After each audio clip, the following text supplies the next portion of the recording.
Okay बच्चों, तो last class तक हमने गॉस लॉ और गॉस लॉ से रिलेटेड कुछ चीजें कंप्लीट करी थी और मैंने आपको बिगिनर बॉक्सेस होमवर्क में दिए थे। तो BB7 BB8 ये आपका होमवर्क में था, है ना? तो आई होप कि सब बच्चों ने कर लिया होगा BB7 BB8। तो सबसे पहले तो अगर इनमें कुछ डाउट्स हो आपके तो पहले वो डिस्कस कर लेते हैं अपन, ठीक है? उसके बाद फिर अपन आगे बढ़ते हैं। तो BB7 BB8 में कोई भी डाउट आप शेयर कर दो। BB7 BB8 में कोई भी डाउट?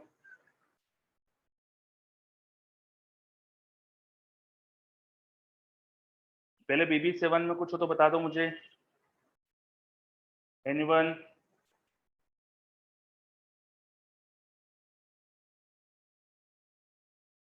BB7 में कोई भी डाउट किसी भी बच्चे को? सारे क्वेश्चन सभी को अच्छे से आ गए, कोई भी डाउट पूछ ही नहीं रहा है। क्वेश्चन 12 BB8, अच्छा question 12 BB8, let me see. Question 12 BB8, the volume charge density is a function of distance x from one face inside a unit cube is varying as shown in the figure, then the total flux in SI units through the cube। एक cube से total flux पूछा है और question में बोला है कि आपके पास एक यूनिट क्यूब है और उसके एक फेस से डिस्टेंस के साथ चार्ज डेंसिटी का वेरिएशन दिया हुआ है। तो हमारे पास कुछ ऐसा सिस्टम है कि मेरे पास एक क्यूब है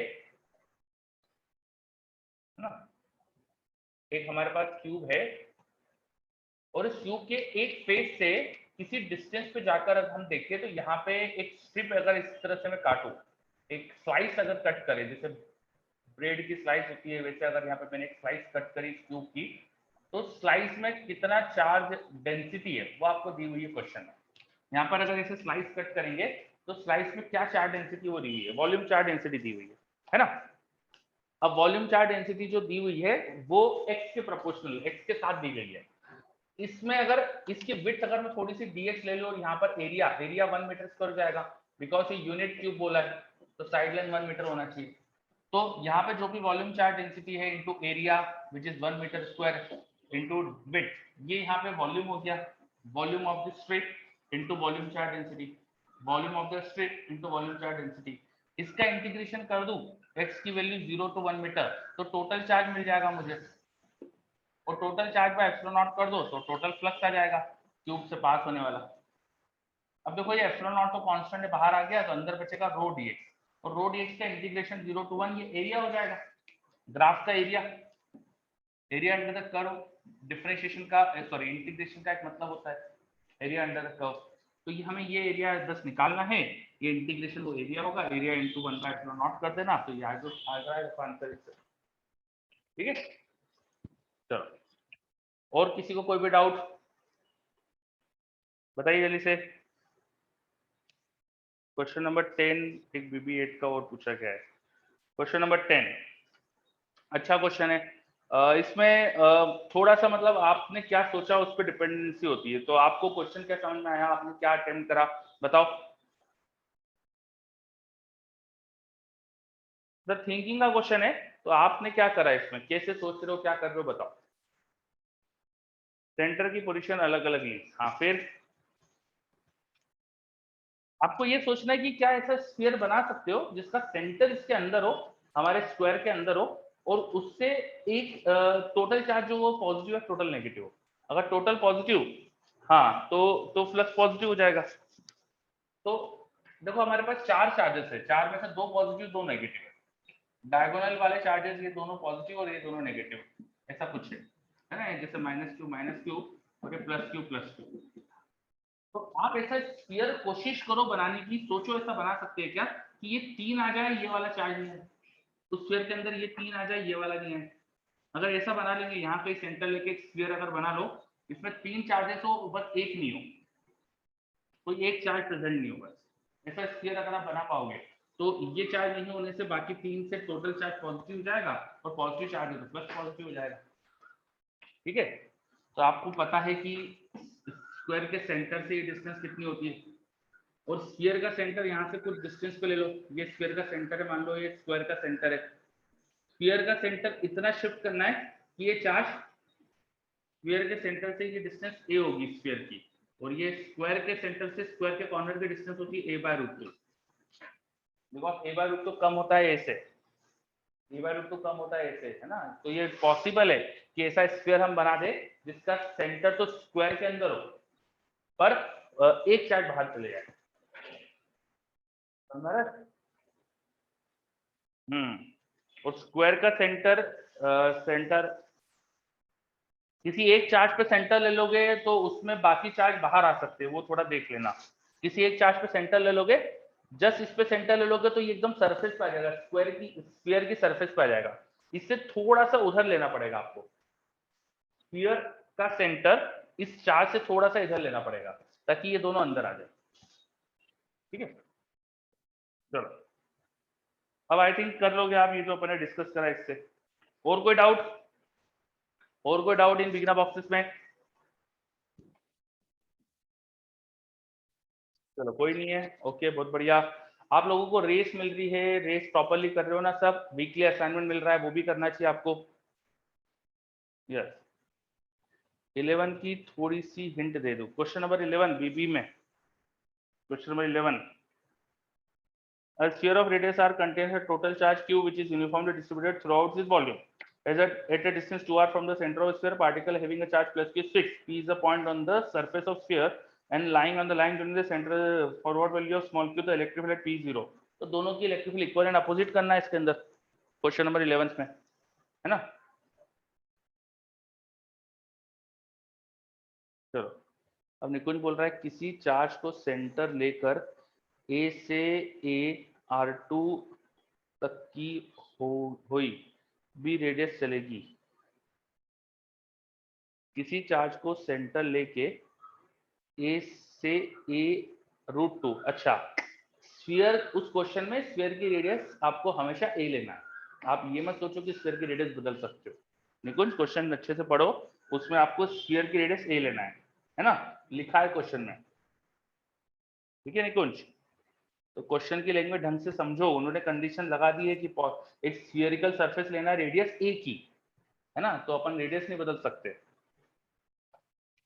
चलो आई होप कि अब ये पूरा बिगिनर बॉक्स क्लियर है।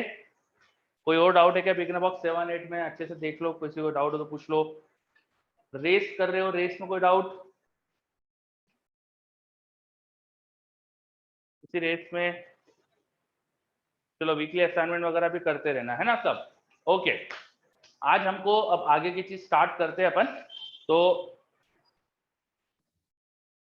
Very good. अब अपन आगे की चीज स्टार्ट करते हैं। तो today we will start conductor property, properties of conductor, properties of conductor, लिखे प्रॉपर्टीज ऑफ कंडक्टर। एक तरह से जो मोटा मोटा पोर्शन अपना बचा है वो केवल प्रॉपर्टीज ऑफ कंडक्टर है, बाकी छुटपुट छुटपुट चीजें देखेंगे अपन प्रॉपर्टीज ऑफ कंडक्टर के बाद, पर जो ब्रॉड पोर्शन बचा हुआ है इलेक्ट्रिसिटी का वो सिर्फ प्रॉपर्टीज ऑफ कंडक्टर है। तो वो स्टार्ट करते हैं अपन, है ना। सब दिन हेडिंग लिख लो प्रॉपर्टीज ऑफ कंडक्टर, और सबके पास इलेक्ट्रोस्टैटिक्स का मॉड्यूल तो होगा ही, ठीक है। तो मैं मॉड्यूल यहाँ शेयर कर रहा हूँ, पर आप लोगों के सबके पास है वो, देखो ये मैंने मॉड्यूल आपको स्क्रीन शेयर करा है। अगर आप ठीक बीबी 8 के नीचे देखेंगे तो हमारा एक पोर्शन है properties of conductor, conductor and property. इसमें आप देखेंगे, देखो टोटल 11 पॉइंट लिखे हुए हैं। ये 11 पॉइंट आपको एग्जैक्टली अपनी कॉपी में नोट करना है। पॉइंट लिखेंगे, फिर उसके नीचे उसका एक्सप्लेनेशन, पॉइंट लिखेंगे उसके नीचे उसका एक्सप्लेनेशन, इस तरह से।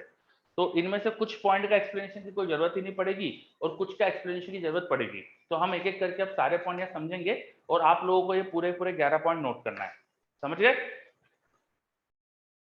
चलो आपकी कॉपी में लिखा होना चाहिए, आप जो नोट्स बना रहे हो उसमें होना चाहिए लिखा हुआ है, ठीक है। और लिखना जरूरी इसलिए क्योंकि लिखोगे तो चीजें याद हो जाती है। कितनी भी बार पढ़ लो, जब तक एक बार लिखोगे नहीं चीजों को याद नहीं होती, तो याद करने के लिए लिखना जरूरी है, ठीक। चलो तो मैं शेयरिंग स्टॉप कर रहा हूं ताकि आप लोगों को बोर्ड दिखाई दे अच्छे से। यस, हाँ, तो अब मॉड्यूल हो आपके पास, मॉड्यूल में देख लेना। अब पहला पॉइंट अगर देखेंगे तो पहला पॉइंट लिखा हुआ है conductors are material which contains large number of free electron which can move freely inside the conductor। Conductor क्या होते हैं, ये पॉइंट लिखा हुआ है फर्स्ट पॉइंट। कंडक्टर ऐसे सब्सटेंसेस है जिनके अंदर है ना फ्री इलेक्ट्रॉन है बहुत सारे। अब फ्री इलेक्ट्रॉन है तो वो मूव कर सकते हैं, फ्री का मतलब है कि दे कैन मूव। तो conductor are materials in which free electrons are there and definitely अगर इलेक्ट्रिक फील्ड लगाएंगे तो ये मूव करेंगे बिकॉज इलेक्ट्रिक फील्ड चार्ज पे फोर्स लगाती है। ठीक है, हाँ। दूसरा पॉइंट है ना, पहले पॉइंट को ज्यादा एक्सप्लेन की जरूरत है नहीं, हम जानते हैं कंडक्टर क्या होते हैं। दूसरा point, in electrostatic conductors are always equipotential surfaces. In electrostatic conductors are always equipotential surfaces, और I may say conductor whole volume is equipotential. Conductor के अंदर जितना भी मटेरियल के अंदर जो वॉल्यूम है वो पूरा वॉल्यूम ही इक्विपोटेंशियल होता है। ठीक है, तो इसका कोई रीजन समझा सकता है क्या मुझे, ये ऐसा क्यों लिखा गया यहाँ पे पॉइंट? इलेक्ट्रिक फील्ड जीरो होती है तो पोटेंशियल डिफरेंस, मतलब पोटेंशियल डिफरेंस जीरो हो जाएगा तो चेंज नहीं होगा, पोटेंशियल सेम हो जाएगा। बहुत बढ़िया है ना, तो ये लिख लीजिए सब। This is because, second point का रीजन लिख लीजिए, this is because electric field inside a conductor in electrostatics case is zero. Electric field with in a conductor in case of electrostatics is zero. जब हम electrostatics की बात कर रहे हैं तो हम ये बात कर रहे हैं कि सारे चार्जेस का मूवमेंट नहीं हो रहा है, सब चार्जेस अब रेस्ट पर है। अगर कंडक्टर के अंदर इलेक्ट्रिक फील्ड है तो चार्ज शुड बी मूविंग, है ना। तो हम उस सिचुएशन की बात करते हैं हमेशा इलेक्ट्रोस्टैटिक्स में जहां पे चार्जेस का मूवमेंट खत्म हो चुका है। In that situation electric field zero होना चाहिए तो पोटेंशियल कांस्टेंट होना चाहिए। ठीक, चलो अगला point. Next point, charge always resides on outer surface of conductor. किसी भी कंडक्टर को चार्ज दो तो वो हमेशा उसकी आउटर सरफेस पे रहते हैं। किसी भी कंडक्टर को चार्ज दो तो हमेशा उसके आउटर सरफेस पे रहते हैं। ये पॉइंट तो मुझे लगता है मैंने पहले भी कई बार डिस्कस करा है ना। क्यों? क्योंकि अंदर इलेक्ट्रिक फील्ड नहीं हो सकती। अगर तुमने कोई अंदर चार्ज रखा तो उसके आसपास इलेक्ट्रिक फील्ड बन जाएगी, तो ऐसा हो ही नहीं सकता कि कंडक्टर के अंदर चार्ज हो। वो सारा चार्ज हमेशा सरफेस पे आ जाएगा। सरफेस पे कैसे आता है उसका भी अपन ने मैकेनिज्म समझा था कि कंडक्टर के अंदर फ्री इलेक्ट्रॉन से तुम अंदर ले आके पॉजिटिव चार्ज रखो तो इलेक्ट्रॉन उसको आसपास से घेर लेते एक तरह से, और उसका चार्ज न्यूलिफाई कर देते, इतने इलेक्ट्रॉन को घेर लेते कि उसके आसपास इलेक्ट्रिक फील्ड दिखना बंद हो जाए। अब ये सारे इलेक्ट्रॉन सरफेस से यहाँ आते हैं तो सरफेस पे अपन को पॉजिटिव चार्ज दिखने लगता है, तो ऐसा लगता है जो चार्ज सेंटर पे रखा था वो सारा सरफेस तक चला गया। ठीक है, चलो ये हो गया अपना एक पॉइंट। अगला point, if there is a cavity inside a conductor having no charge, then charge will always reside only on the outer surface of conductor. अगला पॉइंट क्या है, if there is a cavity on inside a conductor in which there is no charge. Suppose ये कोई conductor है, उसमें कोई cavity, कुछ खोखला हिस्सा है इसके अंदर। ये खोखला हिस्सा मैंने बोर्ड से दिखाया है आपको, दिखे अच्छे से इसलिए ऐसा दिखा दिया, पर ये पूरा कंडक्टर के अंदर है। जैसे मान लो कि एक अच्छी सी सॉलिड बॉल है हमारे पास, लोहे की क्रिकेट की बॉल है, कोई भी बॉल है हमारे पास मेटल की बनी हुई, और उसके अंदर एक पोर्शन एम्प्टी, जैसे आपका कोई यूटेंसिल हो जिसमें लिड भी होती है, जैसे बर्तन होता है ना ढक्कन के साथ वाले, तो ढक्कन लगा हुआ कोई बर्तन है तो अंदर से खोखला है, होलो है, लेकिन बाहर से देखने पे नहीं दिखता। तो ऐसी कोई सिचुएशन है कि एक कंडक्टर है, सॉलिड कंडक्टर दिख रहा है बाहर से लेकिन अंदर उसमें कैविटी है। ऐसे कंडक्टर में अगर तुम कुछ भी चार्ज दोगे, इसको कुछ भी चार्ज दिया तो सारा चार्ज सिर्फ आउटर सरफेस पे रहेगा, अंदर की सरफेस पे कोई चार्ज नहीं आएगा। तो कैविटी की सरफेस होती है उस पर कोई चार्ज नहीं आता। कंडक्टर के अंदर जो कैविटी है उसके अंदर कोई चार्ज नहीं आता, उसकी सरफेस पे कोई चार्ज नहीं होता। समझ में आ रही बात? हाँ, कोकोनट इसका एक अच्छा एग्जाम्पल था। जैसे कोकोनट अंदर से खोखला है, वहां पे जो पानी का पोर्शन होता है वो मान लो है ही नहीं वहां, तो एक ये सूखा नारियल का जो गोला आता है वो अंदर से एम्प्टी है ना। तो ऐसे किसी कंडक्टर को चार्ज दो तो सारा केवल आउटर सरफेस पे होता है, अंदर की सरफेस पे नहीं आता है, अंदर की सरफेस पे कोई चार्ज नहीं होता है। चलो ये अपन ने समझा, ये अपन ने पॉइंट समझा कि क्या है। अब क्यों, इसका रीजन क्या होगा बताओ, इसका रीजन क्या होगा? सर कंडक्टर के अंदर इलेक्ट्रिक फील्ड जीरो होगी इसलिए कोई चार्ज इंड्यूस ही नहीं हो पाएगा इनर सरफेस पे। तो यहां पर अगर चार्ज आ गया, इस पूरी सरफेस पे चार्ज आ गया, मान लो यूनिफॉर्म चार्ज आ गया, मान लो एक ये स्फेरिकल कंडक्टर की कैविटी थी, स्फेरिकल कैविटी थी, उस पर यूनिफॉर्म चार्ज आ गया, तो यूनिफॉर्म चार्ज शेल के अंदर तो इलेक्ट्रिक फील्ड जीरो होती ना, तो वो नहीं चलेगा क्या काम?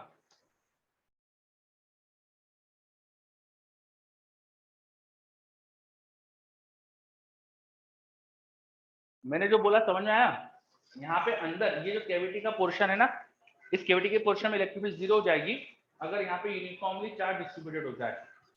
तो ऐसा नहीं चलेगा क्या? हाँ, सो हमने सही जवाब दिया कि बाहर तो इलेक्ट्रिक फील्ड आ जाएगी ना, उसकी वजह से फिर अपन अंदर यहाँ 0 कर रहे हैं, लेकिन यहाँ तो इलेक्ट्रिक फील्ड आ जाएगी ना। यहाँ तो कंडक्टर ही नहीं, यहाँ इलेक्ट्रिक फील्ड हो तो भी चलेगा अपन को, यहाँ इलेक्ट्रिक फील्ड हो तो भी चलेगा, कोई प्रॉब्लम नहीं है इलेक्ट्रिक फील्ड आ जाए तो। अगर कोई यहाँ पे चार्ज यूनिफॉर्म डिस्ट्रीब्यूट कर देगा तो, सॉरी बच्चों लाइट चली गई है, अभी 1 मिनट 2 मिनट में बंद हो जाएगा नेट भी, तो देखते हैं अगर 1 मिनट में आ जाए तो ठीक है ना, बीच में अब बंद हो जाएगा मुझे लग रहा है। Please bear with me.